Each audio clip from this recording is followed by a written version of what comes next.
Welcome to How Did They Do That? The show where we do a little informal conversation with black and white photographers to learn how they stumbled onto an image, how did they capture it, and most importantly, they'll walk us through their process of coming up with the final image. We hope you enjoy our session today, and we've got a very special guest, Mr. Russ Kerlin, coming to you from Michigan in the United States. Russ, thanks for joining us and sharing some of your black and white magic. Why don't you introduce yourself to our viewers? Hi, David. Thanks so much for having me do this. I mean, this is really exciting. I'm looking forward to this, and it's good to be able to interact live or quote live. You're taping this, obviously, but one on one. When we first did the black and white bistro, it was all pre-recorded, my video and all that. So you've certainly advanced quite a bit technologically. So I appreciate that. Very exciting to be here. But, yeah, so my name is Russ Kerlin. I've been, doing photography forever, since the dinosaurs, it seems like. I think as I said in my black and white bistro intro, it really started in high school, and which was a long, long time ago, and I've been doing it, yeah, again, for a long time. There's a few highs and lows throughout that time period, but now that I'm retired, yeah, it's my passion. I think about it a lot. I do a lot of trips and, the day doesn't go by that I don't do something photography related, whether it's out taking pictures or editing my images or whatever. So it really is my number one passion and thing that I do in retirement. So I absolutely love it. So. Well, we're glad you're willing to share it with us. As Russ just mentioned, Russ was our second guest artist in the Black and White Bistro Show, episode number 3 on our 3, 3, agenda. 3. Yeah, it was 3. That's all right. And we had a great talk. One of the things that I found really fun about Russ is he built a camper van specifically for photography. That's right. Take a look at this shot. Oh, you This got is it. Russ's baby. It's amazing, and he took it from 0 to a rolling photography palace. All right. With that, let's get into the questions. Russ, what was it about the scene you're sharing with us that grabbed your eye at first glance? Well, Dave, I gotta be brutally honest here. This was taken on Isle Royal National Park, which is an island, accessible only by boat or seaplane. And I was hiking with a good friend of mine, and so we were on this trail. He does not profess to be a photographer, which is fine. And he was ahead of me, and I saw him stop, turn, and take a picture of something. Okay, well, I wonder what that was. And as I got up to that same spot, I turned and I looked, and I went, "Oh, that kind of looks interesting." So I fired off a couple shots, right? So really, I have to give him credit for first noticing the scene. Now, would I have noticed that scene, had he not taken the picture? Well, I don't know, quite possibly. It was a pretty nice scene.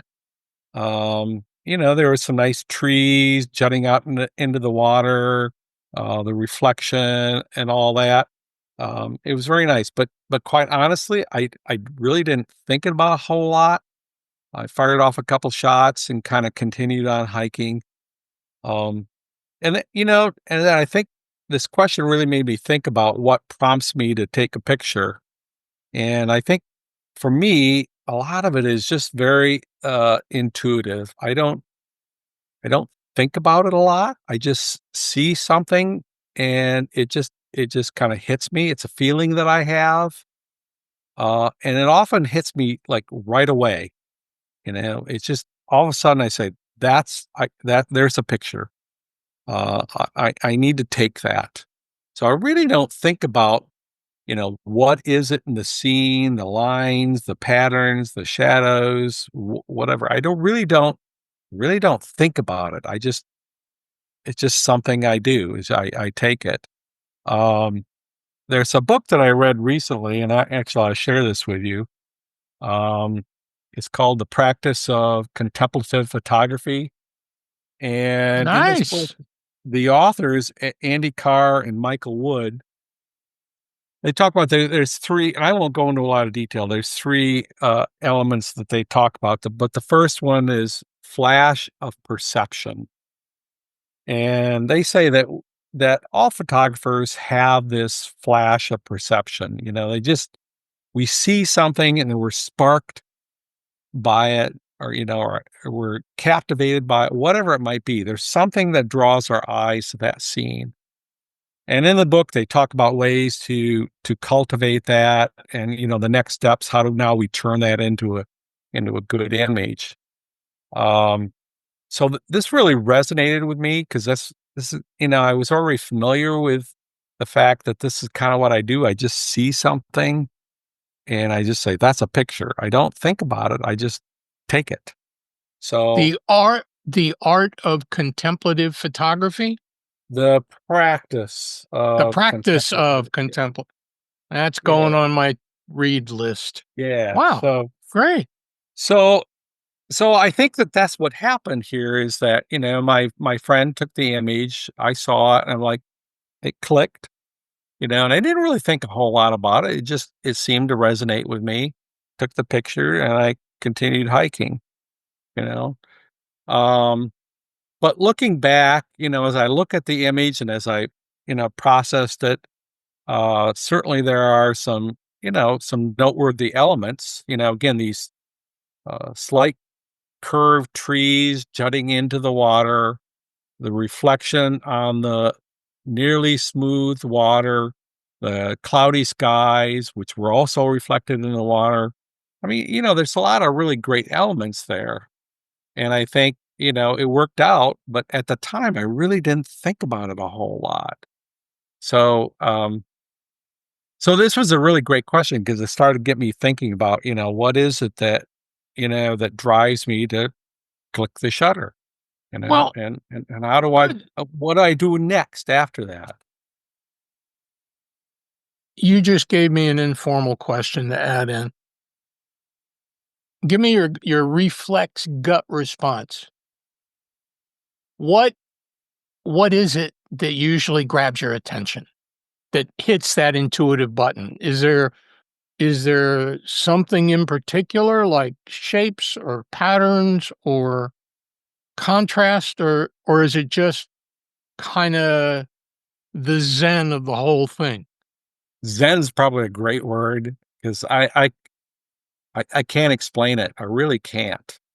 I mean, I'll be driving, you know, and unfortunately, you don't always have the opportunity to stop, but you'll see something along the side of the road and go like, "Oh, that's a great picture." And, and sometimes you can't stop, but sometimes in my travels, particularly when I'm out with my camper van, I'll do a 180. I'll stop, turn around, go back, and try to find a place before. That's I don't know what it is, Dave. That's a great question. It's just this again. It's this flash of perception. There's something in my brain says there's a picture. And I think we all do it as photographers. And this is kind of this book, they talk about this, that we all have, if we have a creative gene in us at all, we all have this. And part of what this book talks about is trying to understand that, recognize it, and say, ah, there's a picture. Stop, think about it, and then work the scene, do what you have to do with your camera and take the picture, you know. So we all have that. I think it's just part of recognizing it. So I can't really explain it. It just Yeah. happens with me. It's very weird. That's My no, wife thinks I'm crazy sometimes. We'll be driving along or walking or something, and I'll look and it's like, "That's a picture." And she'll look and, "What? What are you talking about?" So it just hits me. my partner is troubled with the same occurrence, so to speak. We'll be out on a walk, and I'll stop and back up and look, and "I'll be Well, right there you with you, go. honey." Boom, shoot. She goes, "What did you That's shoot at?" I said, "I don't know, but it spoke to me." There you go. There you go. I think you got it. That's the flash of perception. Oh, well, it works.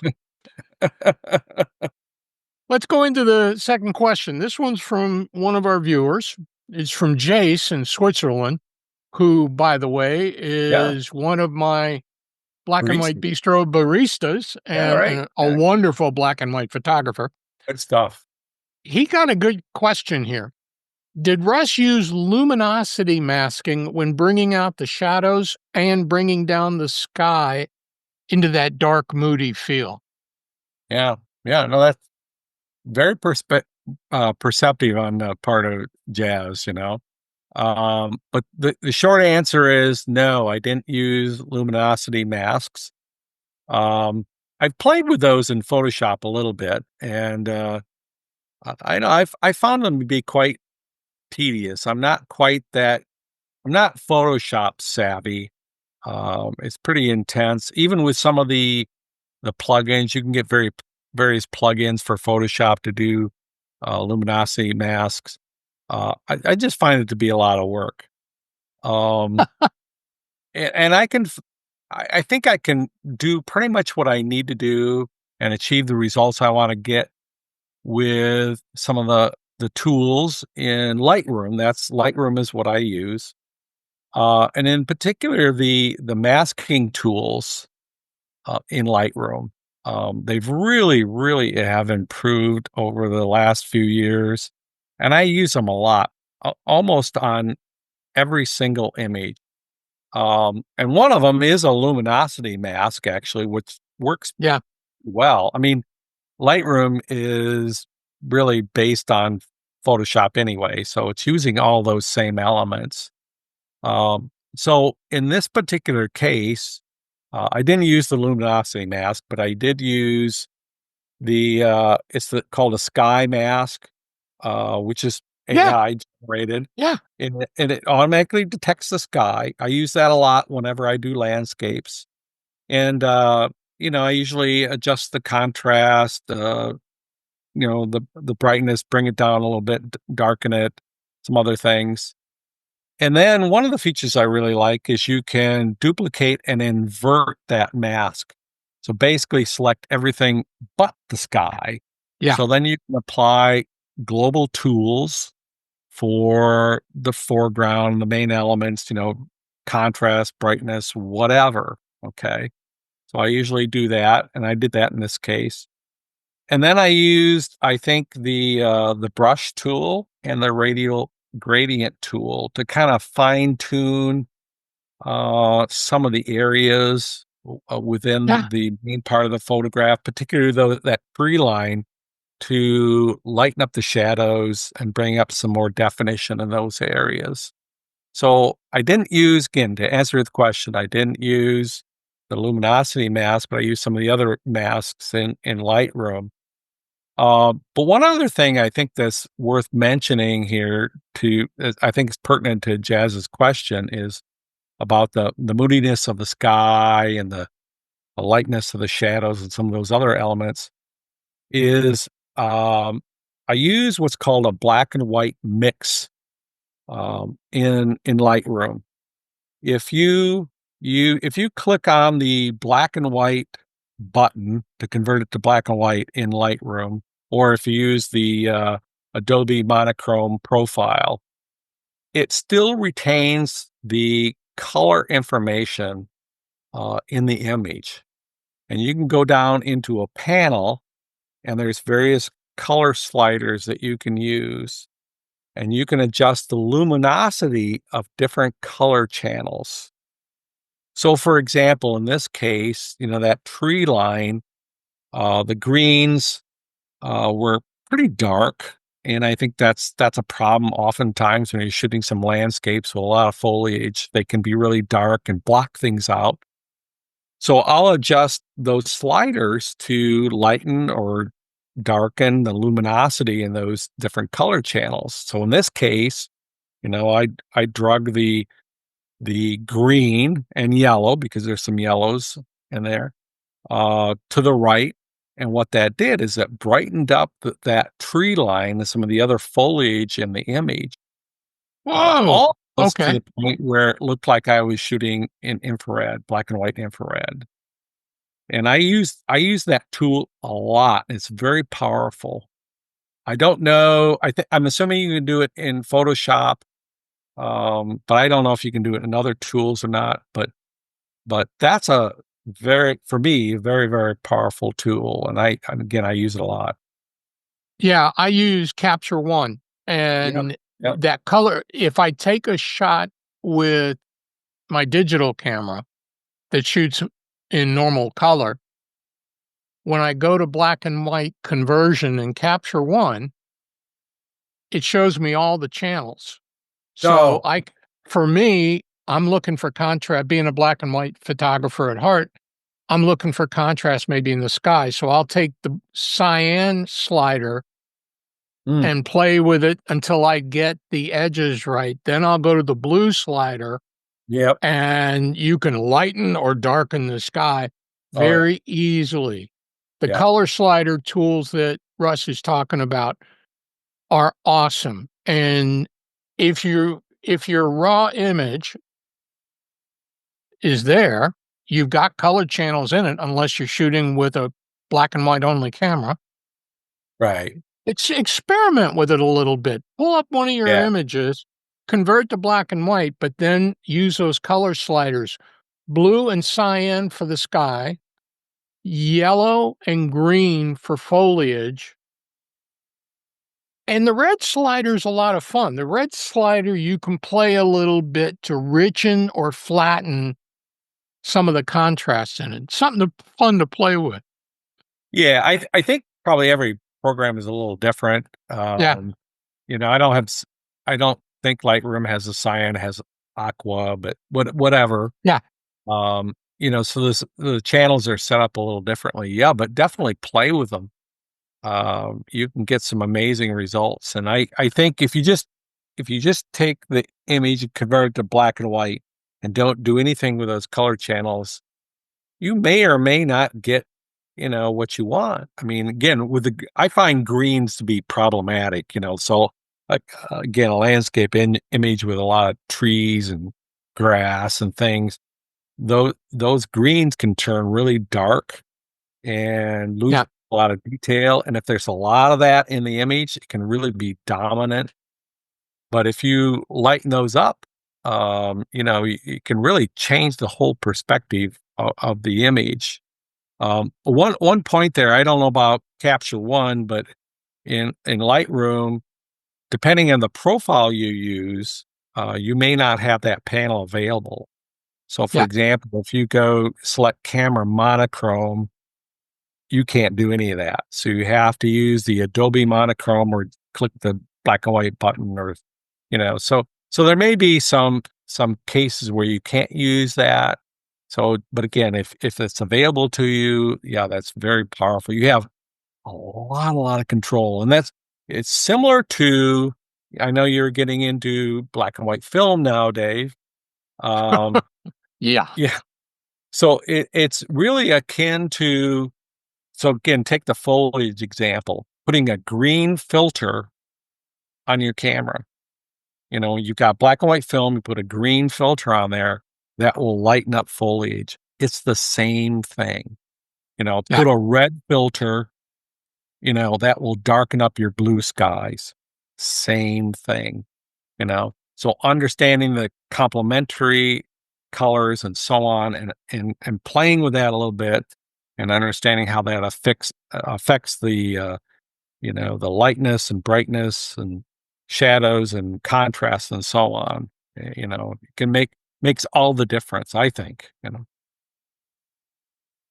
Russ just made an interesting point. As I am shifting into primary focus on film now from digital. Now, one of the surprises that hit me was I've got limited possibilities in terms of what I can do in post processing. With film, I'm working to get 90 to 95% of the image done in the camera when I take the Right. shot. One of the tools that I use is what Russ just mentioned, filters. I use 3: the red Red, filter, yellow. the orange filter, and the Oh, yellow orange. filter.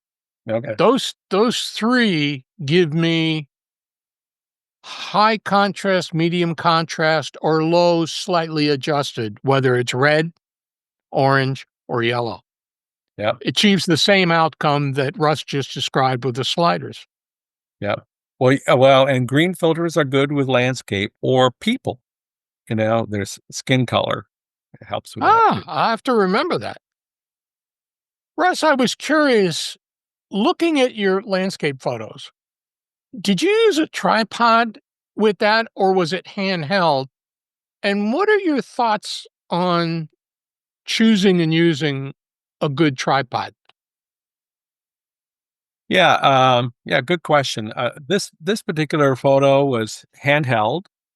I think as I mentioned previously, this Isle Royal National Park is an island. You can only get there by boat or seaplane.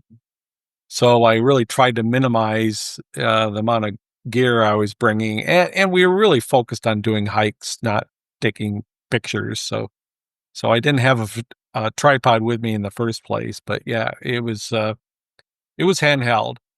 Um, as far as my thoughts on tripods, well, it's kind of mixed. I have a love-hate relationship with tripods. You know, Exactly what I was just thinking in my own mind. yeah, I mean, a part of me says, "Oh, I should use a tripod more often," but the other part of me says, "I hate tripods," and part of it's because, I haven't really found a tripod that I like until recently. Um, Ah, and I'll talk a little more about that. So I think I have mixed views on it. There are certainly cases where, a tripod is an absolute must, where you're doing long exposures, maybe of a waterfall, extreme low light conditions, astrophotography, Milky Way photography, those kind of things. Obviously, you got to have a tripod, and I do use them for those kind of things. But when I'm out doing landscape photography, most often I don't I don't take the time. Again, part of it is because it's such a hassle. I have to take off my backpack, pull out the tripod, set it up, put the camera on. It's like, just take the damn picture. And I think personally, I think there's a myth that you have to have a tripod, particularly for landscape photography, to get a sharp image. In fact, it's interesting. I was recently at a national park. I saw this guy with a tripod. He set it up, but this was the flimsiest tripod I think I've ever seen. It probably has more shake and wobble in it.